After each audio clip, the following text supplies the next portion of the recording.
الفاتحة.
بسم الله الرحمن الرحيم. وعن أبي ذر رضي الله عنه قال النبي صلى الله عليه وسلم عرضت علي أعمال أمتي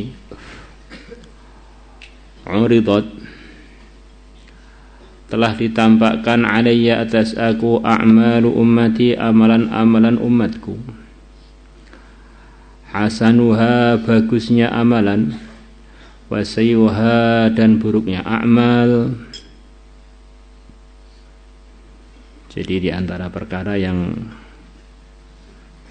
harus kita yakini adalah amalannya umat Muhammad, baik atau buruknya, itu disowankan kepada yang mulia Nabi besar Muhammad sallallahu alaihi wasallam. Maka ini harus kita waspadai. Jangan sampai amalan kita ketika disampaikan kepada Rasulullah mengecewakan Rasulullah. Nah, kalau Rasulullah kecewa pada kita, nanti kalau kita enggak disyafaati bagaimana? Dan ini dikuatkan oleh hadis riwayat Tabarani, uridat alayya a'malu ummati.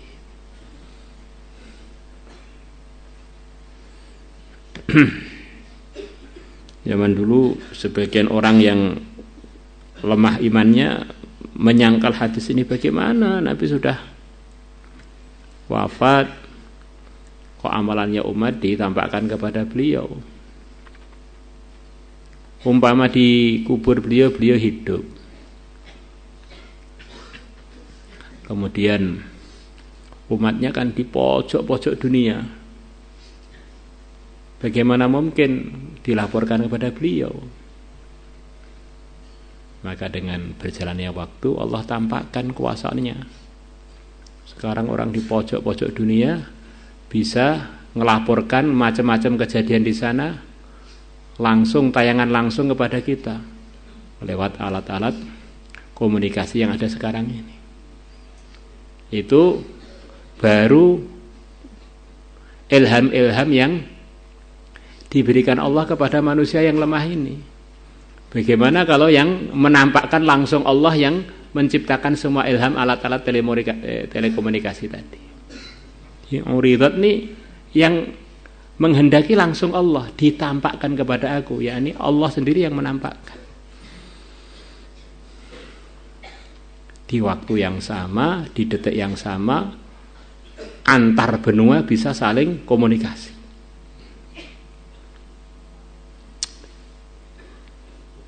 Maka Rasulullah SAW itu mengenali kita, bahkan mengenali daerah kita, bahkan mengenali rumah kita, bahkan mengenali ayah ibu kita. Tentu saja dengan kehendak Allah. Fawajadtu, maka aku menemukan fi mahasini a'maliha, di dalam baiknya amalan-amalannya umatku, al-adza yumatu 'anit tariq, al-adza, gangguan yang disingkirkan dari jalan. Jadi amalan yang begitu sederhana ini pun ditampakkan kepada Sayyidul Anbiya. Itu kata sebagian ulama maksudnya gitu itu. Apalagi amalan yang lebih besar dari itu. Salatnya, salawatnya, perjuangannya, zikirnya. Ini menyingkirkan gangguan dari jalan, itu pun termasuk bagian yang disuankan kepada yang mulia Nabi besar Muhammad sallallahu alaihi wasallam. Wa wajadtu, dan aku menemukan fi masawi'i a'maliha, di dalam buruknya amalan-amalannya umat, an-nukhamatu, ingus, takunu, yang ingus tadi ada fil masjid, di dalam masjid, la tudfanu, yang tidak dikuburkan, yang tidak dihilangkan. Sampai urusan ingus itu aja dilaporkan kepada Nabi. Umatnya ngelihat ingus di masjid, ngotori masjid, dia nggak peduli. Wah, ini termasuk keburukannya umat. Rawahu Muslim, Imam Muslim telah meriwayatkannya. Apalagi waktu ngaji meleng, waktu ngaji nggak tawadhuh.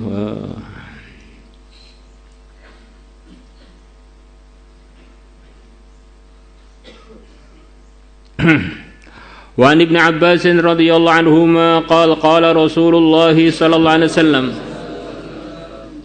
ala kulli misamin minal insan, wajib atas setiap persendian dari manusia.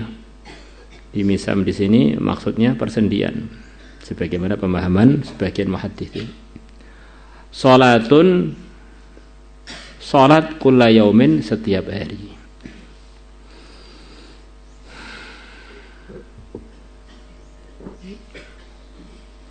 Sebagian memahami salat di sini ya salat itu. Jadi setiap persendian kita ini perlu disolati, setiap persendiannya. Kalau jumlah persendiannya 360, ya 360 kali sholat.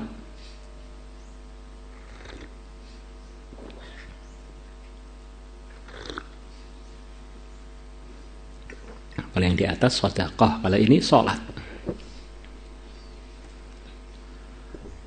Faqala rajulun minal qaumi, maka berkatalah seorang laki-laki dari kaum yang hadir, hadza, perkara ini, min asyaddi ma amba'tana bihi, termasuk paling beratnya berita yang engkau telah memberitakan kepada kami bihi, dengannya. Ini ya Rasulullah, ini termasuk berita paling berat yang pernah engkau sampaikan pada kami. Di setiap persendian perlu disolati. Berarti minimal sholatnya tiap hari 360 kali. Kalau sholatnya selain witir 2 rakaat minimal, ya berarti 700 lebih rakaat. Masya Allah.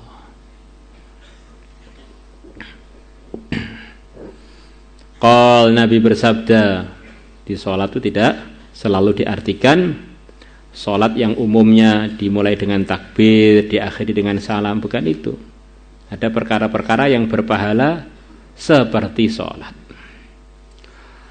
Amruka, kamu memerintahkan bil ma'rufi, kebaikan, wa nahyuka, dan melarangmu anil mungkari, dan anil mungkaran, musolatun, adalah merupakan sholat juga. Wa hamluka ala dhaif, dan bawanya kamu ala dhaif, atas orang yang lemah, sholatun, merupakan sholat. Hamluka ala dhaif itu diantara maksudnya ada orang mau ngangkat barangnya nggak kuat, kita bantu untuk mengangkatkannya, angkatkan di kendaraannya atau ngangkatkan di badannya, dia angkat sendiri kerepotan, kita angkatkan. Hamluka ala dhaif.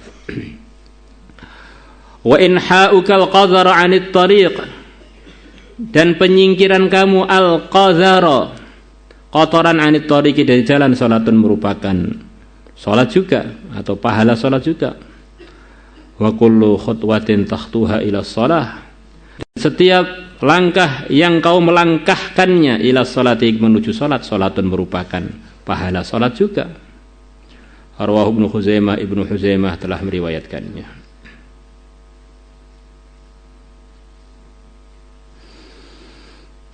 wa kharraja at-Tabarani bi isnad Abi Darda anhu 'anil Nabi dari Nabi sallallahu alaihi wasallam. Qal Nabi bersabda, man akhraja min tariqil muslimina syai'an yu'dhihim kutibat lahu hasanatun wa man kutibat lahu 'indahu hasanatun adkhalahu bihal jannata. Allah. Man akhraja, barang siapa mengeluarkan min tariqil muslimin, dari jalannya orang-orang Islam, syai'an, sesuatu, yu'dhihim, yang mengganggu mereka. Namanya syai'an ini meliputi hal yang besar ataupun yang kecil. Syai'an bisa hanya kerikil atau daun pisang kah, atau yang gede apa ya, namanya batu yang segede kerbau kah, sesuatu yang mengganggu mereka. Kutibat lahu hasanatun, maka akan ditulis untuk orang tersebut satu kebaikan.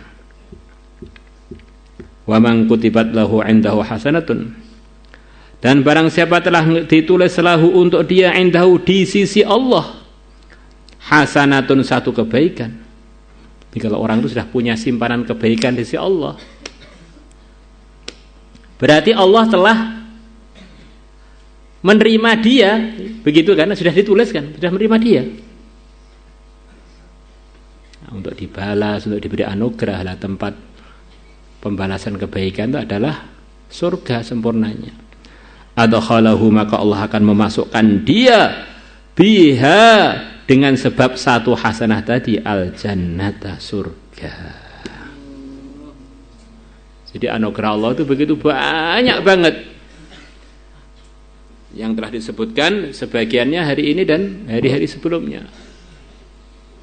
Tetapi kita harus ingat, di samping kita ini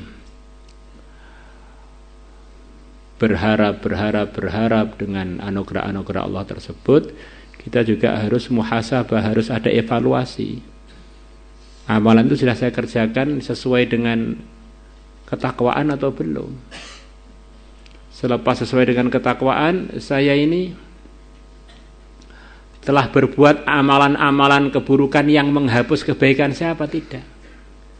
Ghibah menghapus, namimah menghapus, Masya Allah, hutang juga yang nggak niat dibayar menghapus. Kadang-kadang orang ini hanya yang dipandang rogbah saja, harapan. Ini bagian dari belum sempurna di dalam meyakini agama. Karena dalam agama itu ada iming-iming anugerah begini, anugerah begitu, sempurnanya masuk surga. Di samping itu dalam agama ada ancaman begini dan begitu, sempurnanya masuk neraka. Maka orang beriman itu harus mengumpulkan antara dua, khaufan wa tama. Kalau melihat ancaman-ancaman Allah dan kelemahan kita, kekurangan-kekurangan kita, jadi takut. Kalau melihat anugerah-anugerah Allah yang begitu luas, maka kita jadi berharap. Nah, khauf dan roja inilah namanya praktek iman yang benar. Maka ini tadi sudah mendatangkan roja kepada kita. Tapi jangan lupa roghbahnya, khaufnya jangan lupa. Ini adalah tuntutan iman kepada firman-firman Allah yang isinya berupa anugerah-anugerah atau isinya berupa ancaman-ancaman. Begitu juga sabda-sabda Nabi. Wallahu a'lam. Maulaya shalli wa sallim daiman abada ala habibika khairil khalqi kullihim, huwal habibul ladzi turja syafa'atuhu li kulli hawlin minal awwali mu'taimi ya rabbi bil mustafa balligh maqam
warahmatullahi